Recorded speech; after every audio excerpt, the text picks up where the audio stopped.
What is up, everybody? Welcome back to not another episode of my Russell Wilson review, because I'm sure all of you know by now there's been some pretty big changes over at Dove Valley. So this one's going to be a little bit different of a video than you're used to from me, probably. So what I am bringing to you is some plays that I really think illustrate the difference between what Russell Wilson is and what the head coach Sean Payton wants out of an offense. These things I think really accentuate what Sean Payton has wanted all year and what really not drove the move because, there's a lot of numbers along with that contract and stuff like that. But speaking strictly on the field, these plays highlight what made that move. So just getting right into it, these are plays from the two games that Jarrett Stidham started in similar situations last year for the Raiders once they benched Carr for the last two games. So very limited sample size here, but we have a new starting quarterback in Death Valley. So it's up to me to bring you guys some clips and really give you an idea of what the guy is. So without further ado, we'll just start here. This is a red zone snap against the Kansas City Chiefs in their loss last season. A lot of these plays during this game, although it was a loss, I came out really encouraged with Jarrett Stidham and his ability to operate within the structure of an offense. And that's been huge for this team this season, and something I've talked about so many times on so many different episodes here is the on-schedule stuff of this offense just doesn't seem to be there, especially not at the level that Sean Payton wants it to be at. So, getting into this clip, this is just going to be a low red zone snap, and this is just going to show more of his accuracy, more so than him being an in-structure kind of guy. They're just going to work pretty much just a double move to the back pylon with Renfro. He's going to work up, and then he's going to work sort of like a wheel route. But the ball is just going to be placed so perfectly that it doesn't matter what the defense is doing. That is going to be a touchdown. I'll let it play out here. There's nothing special schematically that I want to show here. They're not doing anything innovative or anything crazy. This is just to highlight a throw from Jarrett Stidham because this was a beautiful ball. And this came right after another beautiful ball that didn't end up counting, so I didn't include it. But just a perfect throw. So these are the plays that are going to start to really show. I don't want to say good because it's only a 2-game sample size, but just how clean Jarrett Stidham is within a structure of an offense. Now, I don't want any of this to be perceived as me just completely dumping on Russ. There's been a lot of that going on lately in the media, on social media, all of that. I'm not here to do that. What I am here to do is to give you objective analysis of what I see on the field. And I don't want me saying Jarrett Stidham is great in structure to be taken as Russell Wilson cannot play football in structure, because that's not what I'm saying. I've given you guys all these videos and all these clips so you can make the decisions for yourselves to say. I give you the tools, you guys make what you want out of it. This isn't me telling you what to think or telling you what to see.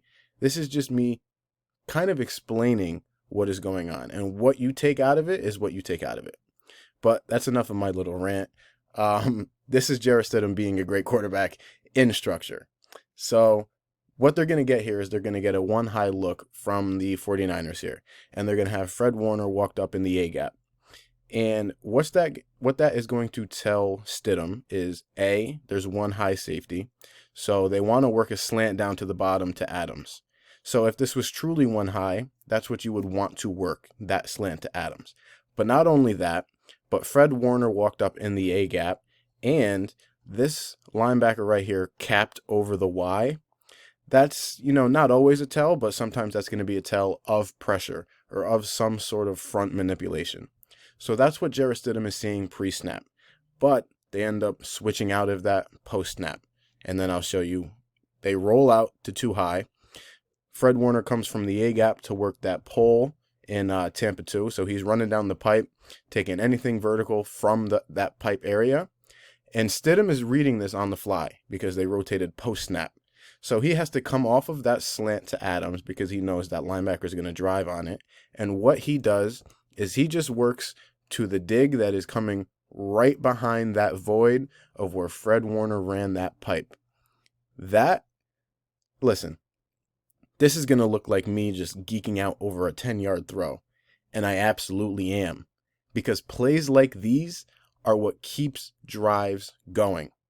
If you can be consistent on plays like these on first down or on second down, you are going to have an efficient offense no matter what. If you can consistently make these reads and make these plays. And what I have seen from 2 weeks of Jarrett Stidham is he can do that. So, to let the play out, he's just going to rip a dig to his Y. That's all he's doing. He wanted the slant to the bottom to Adams. The look he ended up getting wasn't advantageous for it.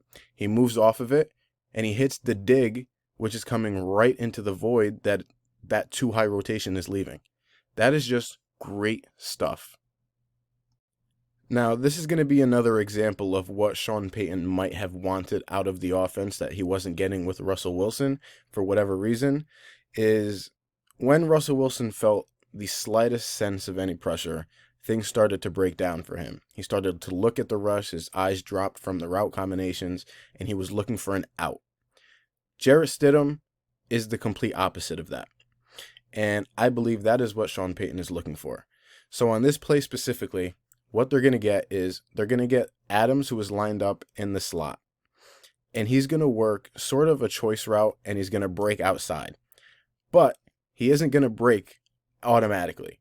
You know, these fast feet kind of route runner guys, when they get these choice routes, their eyes light up, right? They want to make it as flashy as possible, and they want the route to look as cool as possible, to their fault sometimes. You know, you see it with even Judy. That's been one of my main knocks on him as a route runner. So he's going to snap the ball. Adams is going to be a tad bit slow getting into his break, and the pocket is going to start collapsing. But Stidham doesn't care. He's just going to sit here, wait for his guy to get in that break, and then put the ball right on him. So I'll show you at the top of the drop, some edge pressure. They bring an extra guy. That pocket is starting to collapse as he's sitting there. Adams isn't fully into his break, and he's just going to wait, and then he's just going to put it on him with a guy right on his back when Adams breaks. That's a great trait for a quarterback, to be able to sit in the pocket when things are collapsing and let your guy get to his route and put the ball on him. And that is something that this offense, for the most part, has been missing. So this play specifically can be seen two ways. And to me, either way you come out of it is going to be a positive in my eyes. So what's going to happen on this play is they're going to come out in a bunch set with Renfrow, Waller, and whoever that receiver to the top of the screen is. I'm sorry, I am not tapped in enough with the Raiders to know who that is. But nonetheless, bunch set, and they're going to get a switch release, and they want to work Renfrow, which is going to come up, and I'm not totally sure if it was a choice route or not, or just a locked sit route, but he's going to come up and he's just going to sit. Waller, he's going to come up and he's going to wrap around and run a dig. Now, Renfrow came wide open here. Boom, right there. You can hit that play. But Stidham passes it up. And normally, I would look at this and I would just roll my eyes, because how are you passing this up when this is your main read? But when you let the play out, he chooses to fire the dig to Waller and make it a bigger play than what it could have been.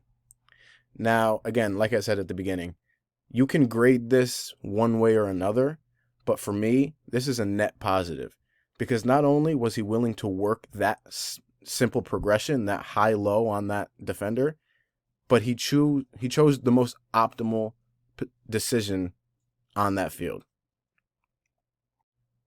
This play, hands down, is my favorite play that I saw Stidham make throughout the games that I've watched. This is something that has been missing for this offense for a long time, and I'm not just talking about the Russell Wilson era. Plays like these have not been made consistently in a long time. And the concept, it's just going to be dagger. You're going to get Renfro, who's going to come up and he's going to run a little sit route here to give Stidham another option if he doesn't like what he sees from the primary read. But you're going to get Adams, who's going to come up and he's going to work the dig. And you're going to get the Y, who's going to come up and he's going to clear out the coverage.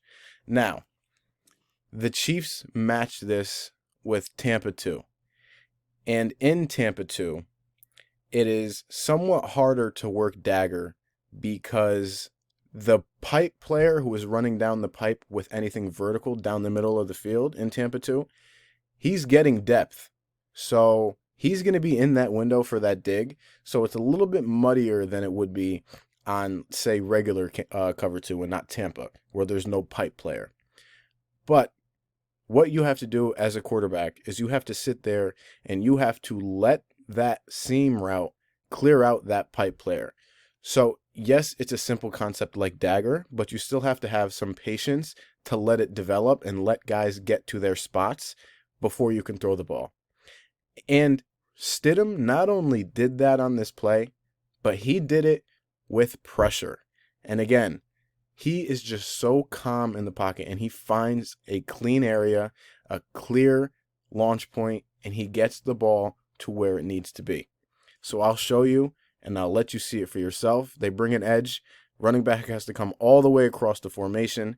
You see that pipe player is running with Waller, but if Waller didn't get the depth that he got, that pipe player would be in the window for the dig to Adams. Stidham's letting it play out, trusting his guys, trusting his offense, finding a clear area, firing the ball into Adams before he even cleared that window fully. I mean, a play like this, again, it could look like such a normal play to the casual viewer, but this is just so beautiful to see from a pure quarterbacking perspective. Now, we've talked about a lot of good, and it might sound I'm drooling over a backup quarterback, but yes, there are flaws to his game, and there's a reason he has been a backup quarterback up to this spot, and there's a reason why they are hoping to see enough from him. So on this play, they're backed up. They're on their own 10-yard line. The Chiefs are going to come out, and they're going to run so it's Tampa 2 to the strong side, and it's quarters to the weak side.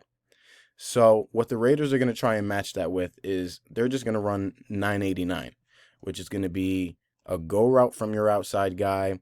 It's going to be a middle read from the inside guy. You know, if it's too high, he's going to cut it into a post. If it's one high, he's going to cut it into a dig. And then on the bottom, you're just going to get another go route here. Now, against this type of coverage, and I'll let it get to the top of his drop just to show you. So that go route to the bottom of the screen to Adams is not there. He's getting jammed, and he has a safety over top of him. That's just not going to be there.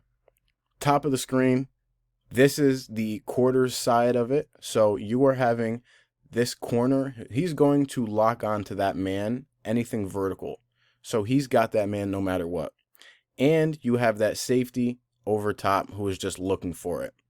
Now, theoretically, you would have that inside middle read, which is Waller, kind of take that safety's attention, and then you'd have an area right here to kind of throw the ball. But with this kind of combo coverage that the Chiefs called, and with it being a Tampa 2 variation of it, you're going to have this linebacker right here who is going to come up and be playing that pipe area, as I've talked about so many times in this video already. So that safety knows he can pass that middle read off to that pipe player, which is the Mike linebacker, and he can make his way back to that backside go route and help on it. And that's what happens. And Stidham should have read this out. He should have seen the pipe player. He should have known that that safety has free reign to come over and make a play on the ball, and he should have went down and hit his check down. But that didn't happen. He tried to give his guy a shot at the ball. That safety comes over, cuts it right off, interception. So this play isn't necessarily a in-structure miss or, a bad throw or a bad read. This, to me, is just more of a mechanics miss and, something that is only going to get better with more reps. This guy hasn't played a lot of real football in his career. He's got 2 starts in one game in New England where he came in the third quarter. So these kinds of things are going to show up every now and again on film. But what's going to happen here is they're just trying to get an easy out route to Renfrow. And with the gun play action motion, you'll see it better from the tight angle. But with the gun play action sort of motion, Stidham can't get to a clean base fast enough off the fake because of the timing of Renfrow's route. So I'll sort of chop it up here so we can go piece by piece. So boom, he gets the snap and he's already in his shotgun stance. He has to fake the handoff, then come back and get to a clean base to get that ball out. That doesn't end up happening. His base is a little bit too wide. He doesn't get enough of a foot strike in. So what ends up happening is this throw is just all arm. Like he's fighting across his body to make this throw. It's not necessarily coming from the lower half. It's all arm. And whenever you're throwing all arm, the possibility of you just sailing a pass over somebody's head skyrockets because accuracy comes from your lower half. And this is exactly what happened. He didn't get a clean enough base, and the throw was just all arm. So he ends up airmailing such an easy throw in the red zone. And it looks like, oh my God, this guy's so inaccurate. But no. Again, we'll go piece by piece here. Snaps the ball, has to get into that fake. He's in a wide stance right there. Has to shoot to a throwing stance. He doesn't get enough of it. He doesn't get a real foot strike. He doesn't even get enough torque on that lower half rotation. So that throw ended up being all arm and he airmails it. It happens. It's something that you would hope like a guy like Sean Payton would get cleaned up. But, we'll see.